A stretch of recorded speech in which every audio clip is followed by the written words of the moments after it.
One of the pros of physical media is the visual cues, like cover art, colors, and so on. So whereas digital files can be found in several playlists or through a bunch of different search terms, the record only exists in a single place. I needed to start somewhere, and sorting by catalog number was just nice and unambiguous.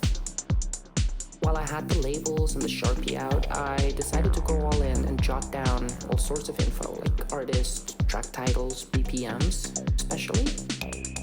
And this helped free up as much mental capacity as possible. Like, I'm not only avoiding the fruitless thumbing through a crate or squinting in a dark booth to read a track title, I'm also giving myself as much time and space as possible to select and mix the next tune.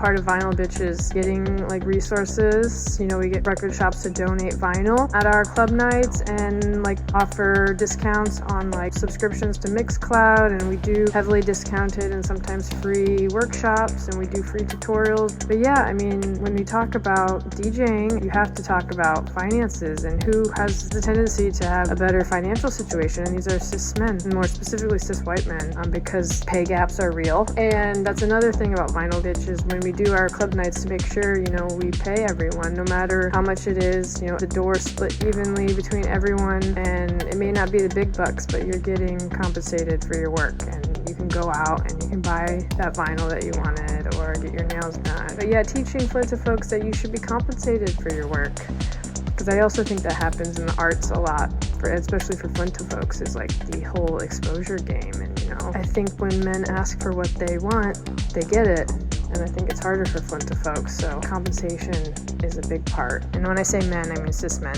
And because that's a form of gatekeeping, I think, is overcomplicating things and making things seem harder than they seem, or super mystical. And also just again, mentioning financial capital. These things are expensive. Buying records is expensive. Turntables are expensive. Also, yeah, just education is super important, because educating on the technology and knowing how to set it up and troubleshoot it. And when you show up to a gig, there's always the sound folks tend to be men, and in a lot of my experience, they question your knowledge of things and will doubt you. But knowledge is power, and I guess that's what Vinyl Bitch is about.